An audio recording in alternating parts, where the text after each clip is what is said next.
I do not smoke marijuana universally. You do stops with this shit in the car. Right, you're arrested for DUI. Go ahead. Have a seat. What do you want me to do? I want you to turn him loose. I can't turn him loose, Bruce. Who can? Nobody can. I have one legal firearm in the right under the jacket. Welcome back to Enforced, where we show you the most shocking and controversial police footage. Today we're covering 3 cases where cops have arrested their idiot children.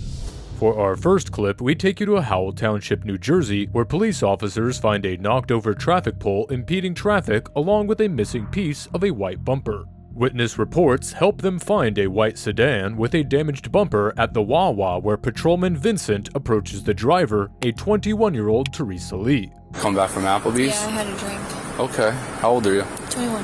You're 21? Yeah. 665, we're just going to play this out now. My dad is, We're going to go to Wawa. So we get Sean Lee. Who was that? Sean Lee. John Lee? Okay.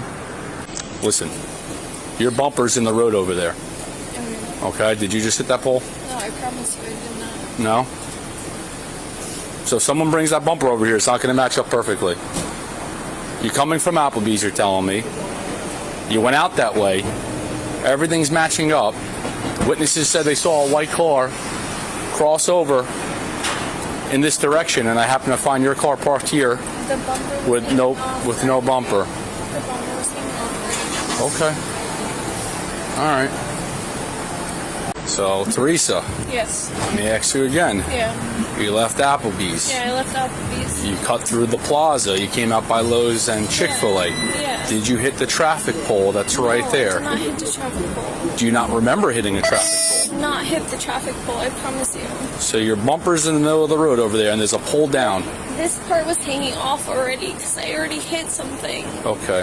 When I hit a deer in Pennsylvania because I go to school in California, and this part was hanging off already. Okay.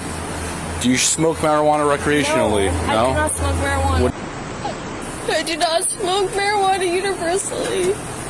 Do you do any recreational No. drugs? Over here, Teresa is already showing signs of being intoxicated, and she even goes as far as saying she doesn't smoke marijuana universally. Teresa, I explained to you this before. Lying isn't going to get you not anywhere. lying. We just need to know the You truth. just lied. lying. You just lied. We just caught you in a lie. You told I me just found this piece over by the traffic light by Lowe's. You said that piece fell off in Pennsylvania. I don't- You told me you hit a deer. You That's a told lie. me a whole bunch of I stories. hit a deer in Pennsylvania. You can ask my dad. Please ask my dad. You just hit a telephone, a traffic light. And that's where this piece was. And that's probably where that piece was. Yes, I probably hit that. You did hit that. I hit a You see this? I hit a deer before this. You can ask my dad. This piece fell off at the traffic light that you hit, that you knocked over. Teresa's had a tough time piecing her story together, and the officers can clearly tell. Teresa also tries to explain the route she took to get here from the Applebee's, which is also very confusing and doesn't make much sense. It's safe to say the officers are onto her, and they have a pretty good idea of what's going on. Listen, are you just scared you're going to get tickets or something? Yes. Is that all it is? Yes. So you want to just tell the truth? Yes, I'm telling you the So truth. when after Applebee's, did you hit a traffic pole? I think I hit something. I remember hitting something. You can't miss it. It lights up. It's red, green, and yellow. I remember hitting something after Applebee's. But Okay. I'm saying, like, And then before did you this- drive away because you're scared because you had maybe had one drink and you think you're drunk? Yeah. And you might get arrested, but you don't seem like you're drunk? Yes. Is that what's going on? So you drove away because you're scared? Yes. So you might get some tickets and maybe you might get arrested? Is that why? Yes. Okay, so now we're starting to tell the truth, right?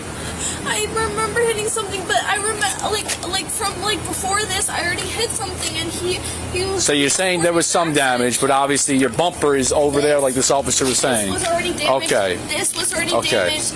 This fell off because of already damaged. Okay, but it fell off on Lanes Mill where the pole is in the middle of the road. I'm telling you, you just Okay. call my dad. He will tell you. Well, He's a here's sheriff's officer, the thing. I Your dad, the promise you. sheriff's officer, wasn't driving your vehicle today. Your He dad, the would sheriff's tell officer. you it's already damaged. And they already reported to the Well, listen, insurance. here's the He deal. already reported everything. Pump the brakes. You're 21. You're an adult. We're trying to figure out what happened with you and driving and leaving the I scene of hit the crash. I hit a curb. You hit a traffic signal. No, I hit a curb. Yeah, you went up the curb. You hit the traffic signal. The traffic signal fell down, and you I left. was texting. At this point, the officers have gathered enough information to lock down what really happened. The officers then let Teresa call her dad, and they brief him on the situation, who then arrived shortly after. What do you think, time do you think that initial call came? Because she probably hit it and was like, Dad, what the fuck do I do? Probably, I would say, somewhere between 10:45 and 11. That's about right. Hey, Sergeant. How are you? 10:50.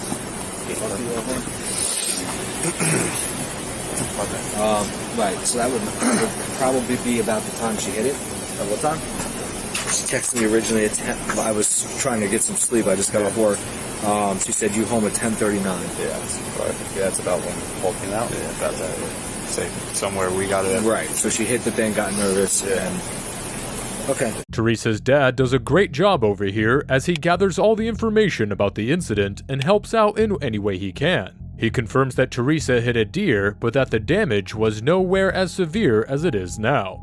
He also doesn't get directly involved to maintain impartiality. It's commendable how well John handles the situation and how he follows protocol. All right, hey, Sergeant. Hey, how are you? He's going to run her through some tests, all right? Just make sure she's not impaired. Patrolman Horton runs Teresa through some sobriety tests, and the officers agree that she shows signs of being intoxicated, after which she was placed under arrest for driving under the influence. Where's my dad? Oh, your dad's right over here. Can I see him? Okay. Sure. So we have your cell phone. Do you need anything else from inside the car? Anything else in there? Dad.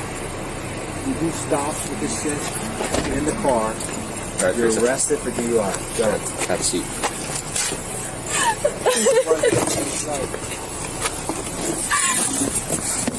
Teresa is then taken to the station where her blood alcohol results showed a blood alcohol concentration of 0.172%, which is more than double the legal limit.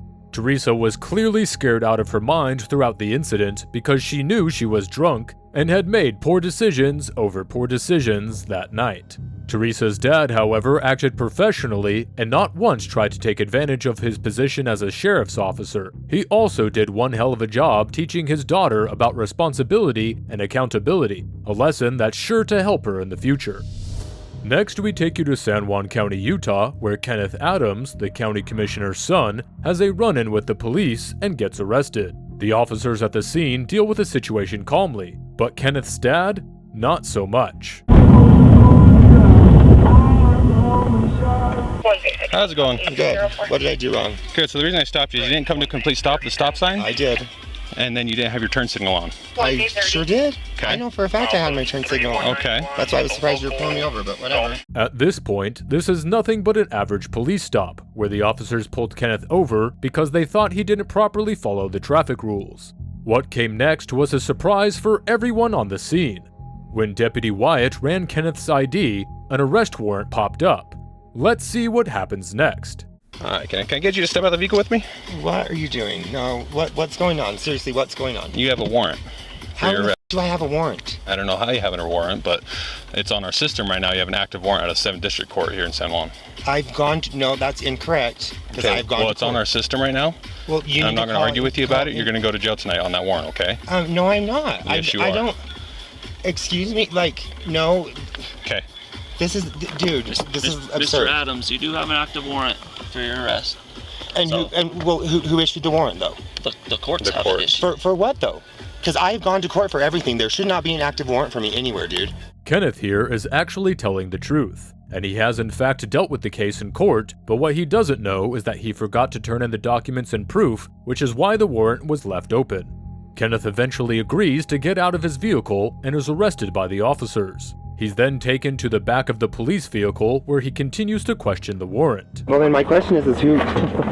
This is a joke. This is seriously the biggest joke I've ever heard of.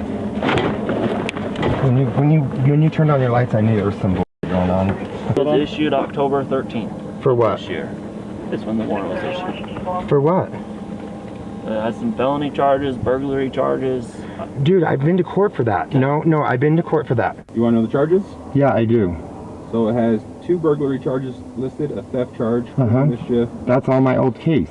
3 charges of burglary of a vehicle and criminal trespass. Yeah, why is that floating up now? Kenneth is finally taken to jail while Deputy Wyatt stays on the scene. Kenneth's dad, Commissioner Bruce, arrives on the scene shortly after. Where's Kenneth? He's in jail. They took him. You already took him to jail? They took him to jail, and I stayed here with the car. Why? For a warrant. Who do I call to find out? To find out the warrant? You're a police officer. Tell me who I call to find out why he's in jail.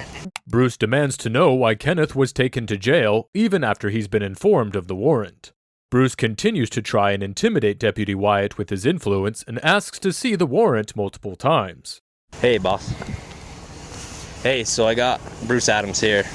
Braden took Kenneth to jail on a warrant. Can I show Bruce the warrant? What's the protocol there? Yeah, he's pretty mad. I gotta be careful with this stuff, Bruce. You understand that? Okay. That's the warrant. Okay, so it says warrant status active, offense burglary, burglary, theft, criminal mischief, burglary of a vehicle, burglary of a vehicle, burglary He's of a vehicle. already been to court over that. Criminal trespass, normal 7th District Court, Monticello. Bruce, we don't have anything to do with that. All we know is that the warrant issues a current. That the court issues a warrant. That's all we know. Deputy Wyatt stands his ground and follows protocol. After all, a warrant was out and the officers had a duty to arrest Kenneth, regardless of what Kenneth or his dad had to say about it. You saw the warrant right there. I showed you a warrant. He's been charged with that, and he has a plea in abeyance on all of it. What do you want me to do? I want you to turn him loose. I can't turn him loose, Bruce. Who can? Nobody can. He's been arrested for a warrant. The courts can. And the warrant's false. Huh? The warrant's not false. Bruce continues to try and throw his authority around and blatantly asks for the deputy to cut his son loose, even after seeing the warrant. You want me to sue the son of a county sheriff because he arrested my kid on a false warrant? The warrant's right there. Thankfully, Bruce wasn't able to throw around his power and get Kenneth free. Of course, Kenneth was released later and the warrant was withdrawn. Bruce did receive some backlash once word got out that he tried to use his power and influence to get his son released, but no action was taken. Finally, we take you to Solon, Ohio, where an officer tagged a vehicle going over 100 miles per hour. Timothy Grafton, son of Sergeant Grafton of Shaker Heights Police, was behind the wheel of the car when it spun out on the side of the road, allowing the officer to catch up to him. Where's your keys at?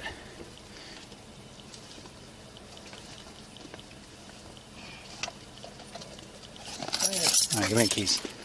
All right, the reason I stopped you going 102 miles an hour at 35. No, I was not. Yes, you were. Yes, sir. Okay. Any reason you're going so fast? I was just trying to get home. Here, if you see my license, I'll say it right. 35. Okay, where are you coming from? I'm coming from my grandmother's house. Where'd your grandma live? At Cato, Maple Heights. Okay. All right, any firearms in the vehicle? No, sir. Okay. Do you ever... I gave it to you. Okay, so is this where you're going now, said circle? Yes, sir. Why are you going... I gave you my driver's license as well. Close your driver door. I'm sorry? Close your driver's door. And then you spin out and into the woods over here, okay? So No. you crashed over here. No. Because you took that turn too fast. Because you passed me at 102 miles an hour.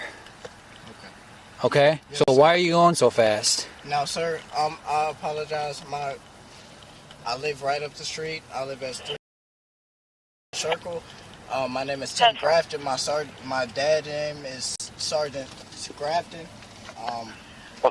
Police officer at Shaker Heights Police Department. I'm trying to show you my badge as well. I'm sorry. I'm trying to look for my badge. I thought I gave it to you as well. You already gave it to me. Okay, I'm sorry about that.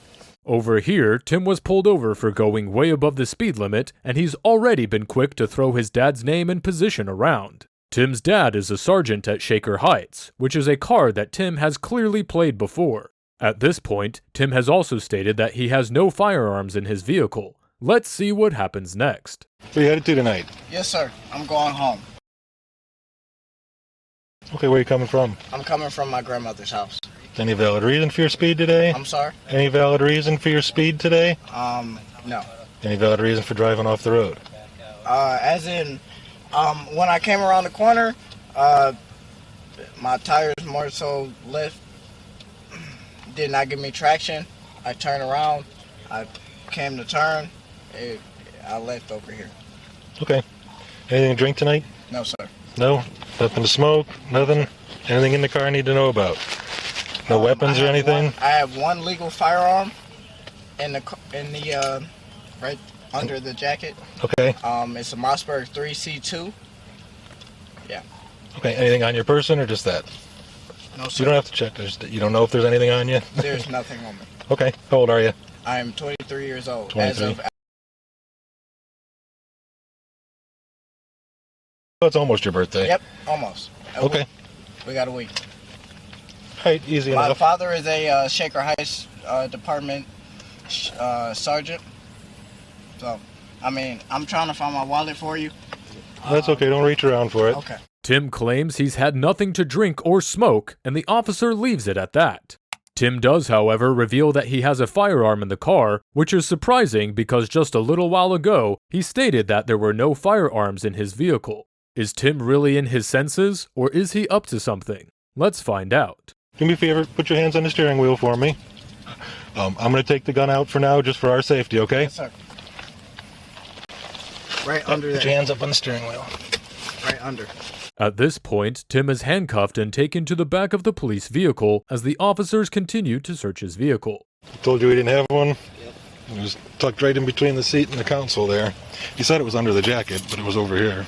Quite a few questions are raised in this incident. Questions about the firearm that Tim forgot to mention at first, the edibles that were found and left unquestioned, or the fact that Tim's attitude, speed, and driving were more than enough reason to consider a sobriety test. So why were none of these issues addressed? Best guess? So that they could let Tim off the hook with just a few tickets. If they dug any deeper, it would only make things more complicated with a possible DUI and arrest for the sergeant's son.